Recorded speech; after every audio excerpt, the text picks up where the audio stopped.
Ah bah, si vous voulez, oui, mais voilà. je vous ai répondu. Alors je vais présenter le 3e et le 4e dans la foulée. À l'heure où l'on veut développer le photovoltaïsme, notamment l'agri-photovoltaïsme... Non mais vous continuez comme si j'avais rien dit, quoi. Permettez-moi de présenter mes amendements, c'est tout. Il est donc important de rappeler que tous ces panneaux viennent essentiellement de Chine et que si l'on veut un jour une filière française susceptible de pouvoir garantir notre souveraineté énergétique à plus ou moins long terme, tout en se souciant du tri de nos déchets, il est important d'aider au maintien et au développement d'une filière relocalisée en France.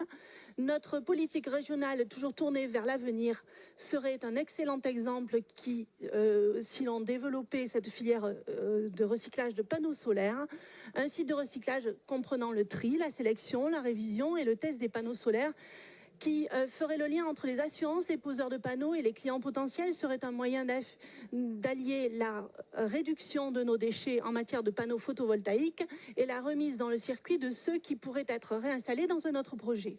J'ai moi-même fait l'acquisition à moindre coût de panneaux solaires photovoltaïques que j'ai installés et qui proviennent initialement de l'usine Fonroche dans le Lot-et-Garonne, qui créait jusqu'alors des panneaux solaires français.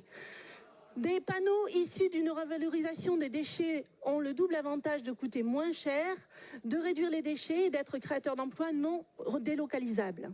La possibilité à l'échelle régionale de soutenir une filière de recyclage est une opportunité pour créer des emplois locaux dans les zones rurales qui manquent cruellement d'attractivité. De plus, le développement des panneaux solaires est tel qu'il faudra se soucier très vite de la partie recyclage de ce mode de production électrique. Le groupe RN propose donc de lancer le développement de la filière recyclage des panneaux photovoltaïques qui sont et seront installés sur notre territoire.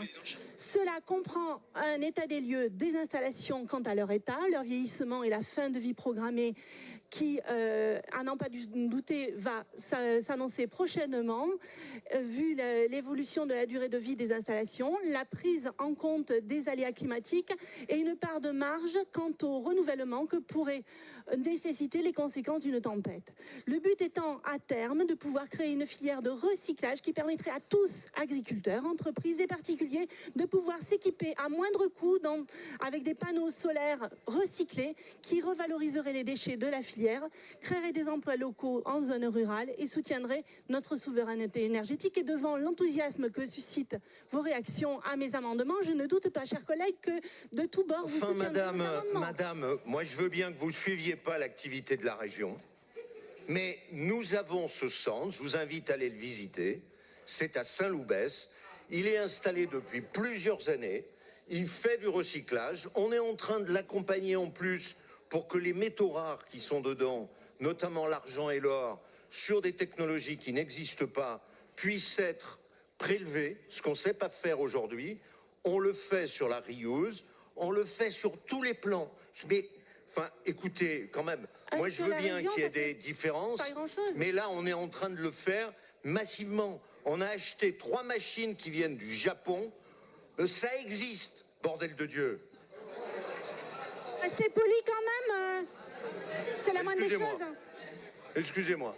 Je mets aux voix cet amendement qui est pour.